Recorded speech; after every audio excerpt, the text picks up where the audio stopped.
Sitting up the back there, bud. Good on you.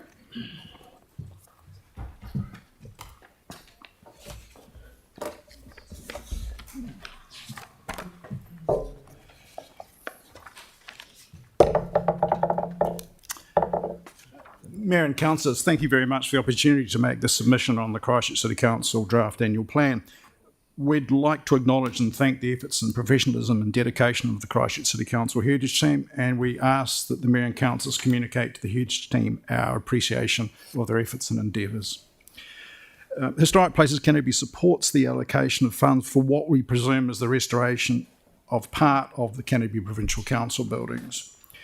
However, we do consider it problematic that we're being asked to participate in a consultation on expenditure without knowing the conditions of any commercial agreement with whom it is to be and with whom it is to be spent. The council entered into public excluded commercial negotiations. The press reported this on the 26th of May 2023. We note there have been no announcements since we voiced our concern at last year's LTP.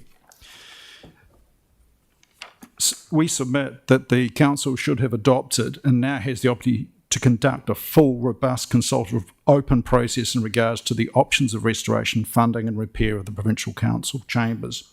Therefore, we request the council conduct a full consultation with public input sought, with full disclosure of options, costings and fundings, restoration, any proposed commercial agreements in regards to the future of these internationally important buildings. We submit that the consultation should occur before any commercial agreements are entered into. Since there's been no announcement of any commercial agreements for a long period of time, the full public consultation is a viable option we consider. In addition, we've supported most of the initiatives within there. As regards the cathedral, and we support the targeted rate for the cathedral, we argue that the cathedral is a nationally significant building, and we support the council's proposal of the $5 million that's been collected but not distributed to be held back until the restoration starts and invested. In addition, we request that the council urgently convene a joint meeting of cathedral officials, the City Council and central government to facilitate the completion of the restoration of the Christchurch Cathedral. That was done at the start of the restoration. We should pursue that again and take a leading role on that one to try and get some sort of future planned out and mapped out. We support the funding of the Arts Centre as outlined in the draft AP, but we further request that the Council enter into negotiations with the Arts Centre with the aim of the Council providing long-term, viable, secure funding for the Arts Centre and its unique group of internationally recognised heritage buildings. Now, on our input, you'll see on the last page, we've got a screenshot from a presentation from a building economist, Donovan Ritkemer, who is a specialist in heritage buildings, and as you'll notice, on one of them, that what's an interesting statistic, that only 6 to 10% of people who visit the sites, of money is actually spent on site. The remainder of those who visit, nearly 90+%, is spent elsewhere. So they're like magnets that generate income for surrounding businesses.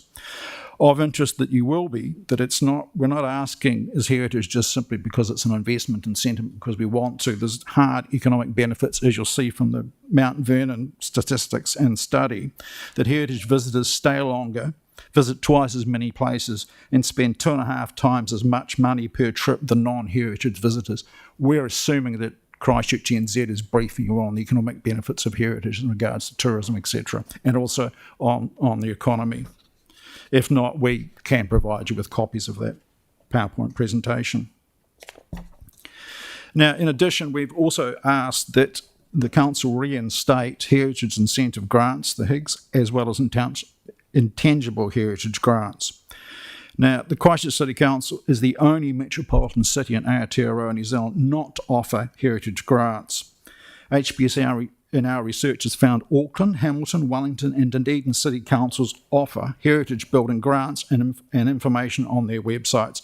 We note recently, according to the Otago Daily Times, the Dunedin City Council has been involved in heritage grants for $186,500. We also request as we've noticed, for the incentive grants as well as non-tangible.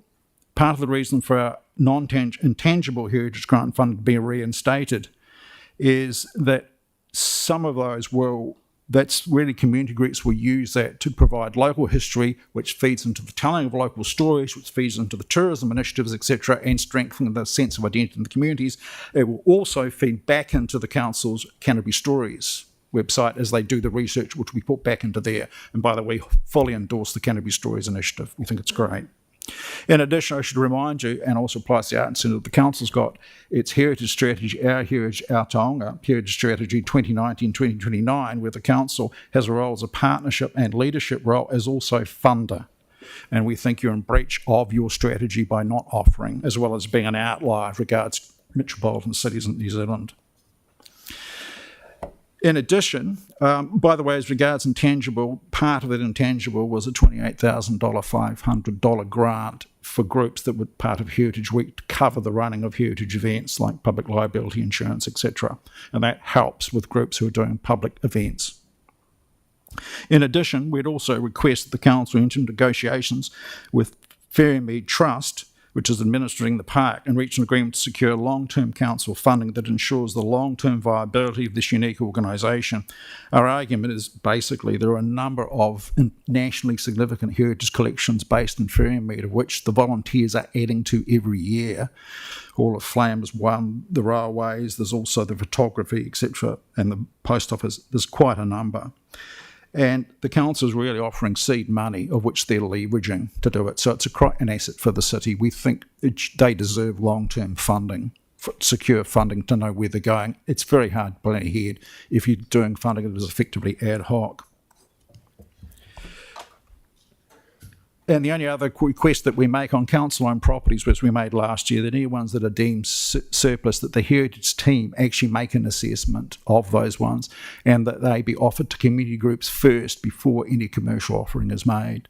We find that there's a use and the rise of rents for the city. It's hard for community groups to find buildings to use for their activities. And of course, the city is a lot poorer for not having those groups function in the community. Thank you. Okay. No?